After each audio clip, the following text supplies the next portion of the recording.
নমস্কাৰ প্ৰিয় দৰ্শকসকল, আজি আকৌ আপোনালোকক স্বাগত জনাইছোঁ আমাৰ বাইবেল অধ্যয়নলৈ। আমাৰ চেনেল নতুন দিগন্ত আপুনি জানে যে ইয়াতে আমাৰ বাইবেল অধ্যয়ন বিভিন্ন কথা লৈ চলি থাকে। আমাৰ অধ্যয়নৰ বিষয়বিলাক হৈ আছিলে শুভবাৰ্তা প্ৰচাৰ।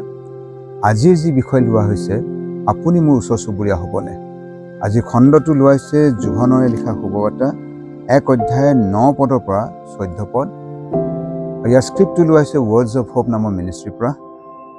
আৰু আমি চেষ্টা কৰিছোঁ যে আপোনালোকক সহজ সৰল ভাষাৰে আপোনালোকৰ ওচৰত যি আমি আশীৰ্বাদ পাইছোঁ আপোনালোকৰ আগত দিব পাৰোঁ। আপুনি মোৰ ওচৰ চুবুৰীয়া হ'বনে। আপুনি যেতিয়া কোনোবা নতুন ঠাইত যায়, সেই ঠাইৰ মানুহবিলাকে আপোনাক নিজৰ বুলি ল'বলৈ কিছু সময় লাগে। আপোনাৰ প্ৰভাৱে হয়তো তেওঁলোকে আপোনাক নিজৰ বুলি ল'ব, নহ'লে আপোনাক পৰ বুলি ভাবিব বা দূৰত থাকিব। ইয়াত আমি যেতিয়া চাওঁ প্ৰভু যীশুৰ কথাটোলৈ, প্ৰভু যীশু যেতিয়া আহিলে, ইয়াতে কৈছে 14 পদত বিশেষকৈ, সেই বাক্য মাংস হ'ল আৰু অনুগ্ৰহ আৰু সত্যতাৰে পৰিপূৰ্ণ হৈ আমাৰ মাজত বসতি কৰিলে। অনুগ্ৰহ আৰু সত্যতাৰে পৰিপূৰ্ণ হৈ আমাৰ মাজত বসতি কৰিলে।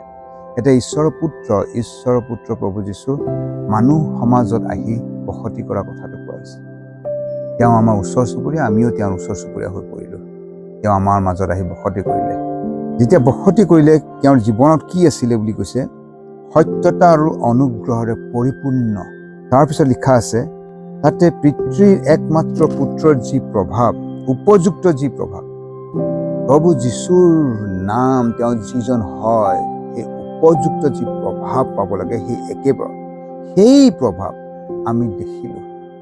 সেই প্ৰভাৱ দেখিলোঁ তেওঁৰ জীৱনে কথাই, তেওঁৰ আচৰিত কাৰ্যবিলাকে, তেওঁ মানুহক প্ৰেম কৰা, তেওঁ মানুহক সহায় কৰাত, ওচৰত হত হৈ তৃতীয় দিনা জি উঠাত, শিষ্যবিলাকক আপোন কৰি লোৱাত, মানুহৰ উদ্ধাৰ কৰাত, এই প্ৰভাৱটো মানৱ জীৱনত প্ৰভাৱ পৰিছে। তেওঁ উঠোঁতে বহোঁতে কথা পাতোঁতে শিষ্যবিলাকে কৈছে, আমি দেখিলোঁ, আমি প্ৰভাৱ পেলাই তেওঁ। আজি আপুনি কেনেকুৱা ধৰণৰ প্ৰভাৱ পেলাই আছে নিজ সমাজত, ওচৰ চুবুৰীয়াত, নিজৰ ৰাজ্যত, নিজৰ অঞ্চলটো, নিজৰ দেশ, কেনেকুৱা ধৰণৰ প্ৰভাৱ হৈ আছে। শুভবাৰ্তা প্ৰচাৰৰ ক্ষেত্ৰত আপোনাৰ প্ৰভাৱে বহু কথা ক'ব, বহু বাট মুকলি কৰিব, বহু কথা খুলি দিব। কাৰণ আপোনাৰ প্ৰভাৱ আপোনাৰ নহয়, ঈশ্বৰে কৰা কাৰ্যবিলাক হয়। সেইটোৱে বাট মুকলি কৰে ঈশ্বৰৰ শুভবাৰ্তা যাবলৈ, আশীৰ্বাদ দিয়ে। প্ৰিয়সকল, আজি এই কথাটো চিন্তাত ৰাখি এই প্ৰশ্ন আপুনি কওক, মই কাৰ ওচৰ চুবুৰীয়া, মই কেনেকুৱা ধৰণৰ প্ৰভাৱ পেলাই আছোঁ মোৰ দেশত, মোৰ ৰাজ্যত, মোৰ অঞ্চলটোত বা মোৰ গাঁও।